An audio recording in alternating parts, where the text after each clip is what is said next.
આજના લેક્ચરમાં મારી યુટ્યુબ ચેનલમાં આપનું સ્વાગત છે. આજનો લેક્ચર છે આપણો ધોરણ 8થી લઈ અને ધોરણ 12 સુધી જ્યાં જે સબ્જેક્ટની અંદર મેથ્સ આવે છે, એટલે કે ગણિત આવતું હશે, ત્યાં તમને આમાંથી કોઈના કોઈ ફોર્મ્યુલાની, એટલે કોઈના કોઈ સૂત્રની જરૂરિયાત ઊભી થઈ શકે છે. તો આજનો લેક્ચર છે ખાસ 8થી લઈને ધોરણ 12 સુધીના વિદ્યાર્થીઓ માટે કે જેમને અગત્યના ગણિતના અવયવીકરણ અને નિત્યસમના સૂત્રો હું જણાવવાનો છું. તો મોસ્ટ ઇમ્પોર્ટન્ટ ફોર્મ્યુલા એટલે કે ખૂબ જ અગત્યના સૂત્રો ધોરણ 8થી 12 માટે. તો સૌથી પહેલાં એક્સ પ્લસ એ અને એક્સ પ્લસ બી, કે જ્યારે બે બ્રેકેટ આપ્યા હોય અને બંનેમાં પહેલું પદ સરખું હોય અને બીજું પદ જુદું જુદું હોય તો તેનું નિત્યસમ કેવી રીતે બને? તો પહેલાં એક્સનો સ્ક્વેર એટલે કે આ પ્રથમ પદ જે સરખું છે એનો પ્લસ એ પ્લસ બી એક્સ વત્તા એ ઇન્ટુ બી, આ પ્રથમ સૂત્ર છે. બીજું સૂત્ર ખૂબ જ અગત્યનું છે, પૂર્ણ વર્ગ પદાવલી કહેવાય તેને. તો એ પ્લસ બી બ્રેકેટ સ્ક્વેર એનું સૂત્ર આવશે એ square plus 2ab plus B square.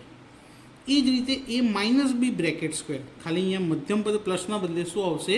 Minus એ square minus 2ab plus B square. હવે આ બંને સૂત્રનો બાદબાકી કરીએ તો શું જવાબ મળે અને બંને સૂત્રનો સરવાળો કરીએ તો આપણને શું જવાબ મળે? તો જો આ બંને સૂત્રની બાદબાકી કરવામાં આવે તો આપણો આન્સર આવશે 4ab, અને જો આ બંને સૂત્રનો સરવાળો કરવામાં આવે તો આપણો આન્સર આવશે 2a square plus 2b square. આની અંદરથી હજી તમારે કોમન લેવું હોય તો 2 કોમન લઈ શકાય, તો જવાબ મળશે 2 a square plus B square. બેમાંથી કોઈ પણ તમે લખી શકો છો. ત્યારબાદ એ પ્લસ બી એનો ઘન, બ્રેકેટનો ઘન આપેલો હોય તો એને પણ બે રીતે લખાય. તો પહેલાં શું લખાશે? તો પહેલાં એ ઘન પ્લસ બી ઘન વત્તા 3ab બ્રેકેટમાં એ પ્લસ બી. બીજી રીતે તો એ ઘન પ્લસ બી ઘન, 3ab ને અંદર ગુણી લેવાના. તો 3ab ને a સાથે ગુણીએ તો 3a સ્ક્વેર બી, અને 3ab ને b સાથે ગુણીએ તો 3ab સ્ક્વેર. એ જ રીતે a માઇનસ બીનો ઘન એટલે કે હોલ બ્રેકેટનો ક્યુબ. તો પહેલાં એનો ઘન માઇનસ બીનો ઘન માઇનસ 3ab બ્રેકેટમાં a માઇનસ બી. ફરીથી હવે એને ગુણાકાર કરીને લખીએ. પહેલાં એ ઘન માઇનસ બી ઘન માઇનસ 3ab ને a સાથે ગુણીએ 3a સ્ક્વેર બી. હવે માઇનસ માઇનસ પ્લસ 3ab ને b સાથે ગુણીએ તો 3a બીનો સ્ક્વેર. ત્યારબાદ એ ઘન પ્લસ બી ઘન, તો a પ્લસ બી બીજા બ્રેકેટમાં એ સ્ક્વેર પ્લસ હોય તો minus ab plus B square. અને એ જ રીતે એ ઘન માઇનસ બી ઘન, તો એ માઇનસ બી બીજા બ્રેકેટમાં એ સ્ક્વેર માઇનસ છે તો પ્લસ ab વત્તા બી સ્ક્વેર. હવે તફાવતની રીતે જોઈએ. તફાવતની રીતમાં સૌથી પહેલું આવે છે એ સ્ક્વેર માઇનસ બી સ્ક્વેર. તો એના બે બ્રેકેટ બને, એ પ્લસ બી એ માઇનસ બી.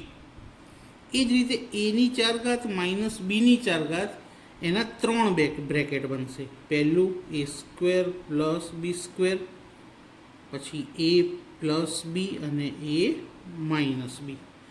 હવે 4ની ઘાત ડબલ થઈને 8 થઈ ગઈ, તો હવે 4 બ્રેકેટ બનશે. એની 4 ઘાત પ્લસ બીની 4 ઘાત, એ સ્ક્વેર પ્લસ બી સ્ક્વેર, એ પ્લસ બી અને એ માઇનસ બી. એટલે કે જેમ જેમ ઘાત ડબલ થતી જશે એમ એમ એક એક બ્રેકેટ વધતું જશે, અને ઘાત આગળ અહીંયા 4 હતી તો હવે 8 આવતી જશે. ત્યારબાદ A plus B plus C એનો હોલ સ્ક્વેર. તો સૌથી પહેલાં A square plus B square plus C square plus બધું પ્લસ જ છે એટલે plus 2ab plus 2bc plus 2ca અથવા ac, જે લખવું હોય એ લખી શકાય. હવે આનું આ જ બ્રેકેટમાં જો સી માઇનસ હોય તો A square plus B square plus C square.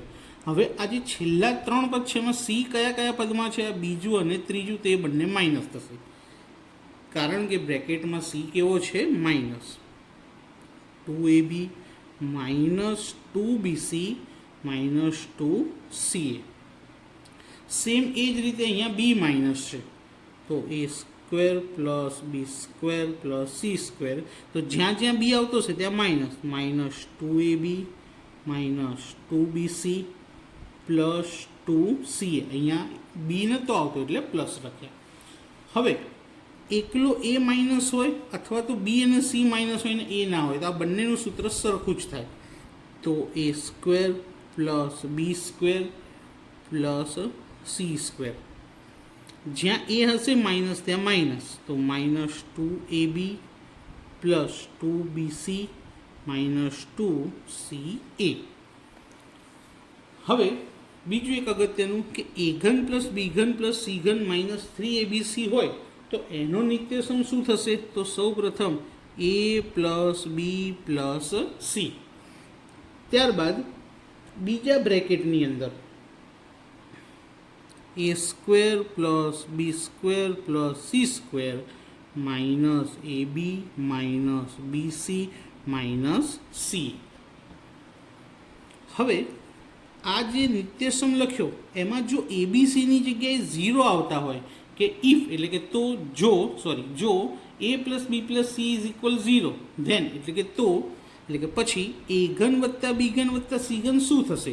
તો જો અહીંયા 0 મૂકીએ તો 0 સાથે કોઈ પણ બ્રેકેટનો ગુણાકાર કરો તો 0 થઈ જાય, અને આ પ્લસ માઇનસ 3abc સામે જાય તો કેવા થઈ જાય? પ્લસ. પણ ક્યારે? કે એ વત્તા બી વત્તા સી ત્રણેયનો સરવાળો 0 થતો હોય તો જ આ સૂત્ર વાપરવાનું, નહીતર ઉપરના સૂત્રનો ઉપયોગ કરવો. હવે એની 4 ઘાત પ્લસ એ સ્ક્વેર પ્લસ 1, તો એના 2 બ્રેકેટ બનશે. એ સ્ક્વેર પ્લસ એ પ્લસ 1, એ સ્ક્વેર માઇનસ એ પ્લસ 1. એ જ રીતે એની 4 ઘાત પ્લસ એ square plus B square plus b4, એના પણ ઉપરના જેમ 2 બ્રેકેટ બનશે. એની 2 ઘાત plus ab plus B square, અને હવે મધ્યમ પદ માઇનસ કે એની 2 ઘાત minus ab plus B square. હવે ચર્ચા કરીએ થોડા ઘાતાંકના નિયમોની, કારણ કે એ પણ ખૂબ જ અગત્યના છે. કે જો તમને કોઈ 2 કિંમતો આપી હોય જેમાં આધાર સરખો હોય અને ઘાત જુદી જુદી હોય, અને જો વચ્ચે ગુણાકાર હોય તો ઘાતોનો શું થશે? સરવાળો. એટલે કે ગુણાકાર હોય ત્યારે ઘાતોનો સરવાળો, તો ભાગાકાર હોય ત્યારે ઘાતોની શું થશે? બાદબાકી. m minus n. હવે એક ઘાત અંદર ને એક ઘાત બહાર હોય તો ઘાતોનો ગુણાકાર થાય, m અને n નો ગુણાકાર, એટલે mn. એ જ રીતે એ બી અને બ્રેકેટની બહાર કોમન ઘાત છે, તો જો ઘાતને અંદર લઈએ તો એની પણ m ઘાત ગુણ્યા બીની પણ m ઘાત. એ જ રીતે અહીંયા એ છેદમાં બી એની કોમન ઘાત કેટલી છે? m. તો જો બ્રેકેટ છોડી દઈએ તો એની પણ m ઘાત અને બીની પણ m ઘાત. હવે જો અહીંયા આગળ સંખ્યા રૂટમાં આપેલી છે, રૂટ કોઈ પણ હોઈ શકે, જેમ કે વર્ગમૂળ હોઈ શકે, ઘનમૂળ હોઈ શકે, ચતુર્થમૂળ, એટલે કે અહીં એનની જગ્યાએ 2 પણ હોઈ શકે, પણ આપણે 2 લખતા નથી, 3, 4, 5 કંઈ પણ હોઈ શકે. તો જો તમારે આ રૂટની નિશાની દૂર કરવી હોય તો એની જો અહીંયા 3 લખ્યા હોય તો 1/3 લખી દેવાના, 4 લખ્યા હોય તો 4, 5 લખ્યા હોય તો 5. આપણે n લખ્યા છે તો અહીં લખીશું 1/n ઘાત. તો મિત્રો, જો આટલા સૂત્રો આવડતા હશે તો તમને ધોરણ 8થી લઈને ધોરણ 12 સુધીના ગણિતમાં ક્યારેય કોઈ પ્રોબ્લેમ ક્રિએટ થશે નહીં. અવયવીકરણ અને નિત્યસમના ચેપ્ટર્સમાં તો ક્યારેય પણ થશે નહીં. તો મિત્રો, આજનો વિડીયો તમને કેવો લાગ્યો મને કોમેન્ટ કરીને જરૂરથી જણાવજો, અને જો તમને પસંદ આવ્યો આજનો વિડીયો તો તેને લાઈક કરજો, તમારા ફ્રેન્ડ્સને શેર કરજો, અને ચેનલને સબસ્ક્રાઈબ કરવાનું ભૂલતા નહીં. Thank you.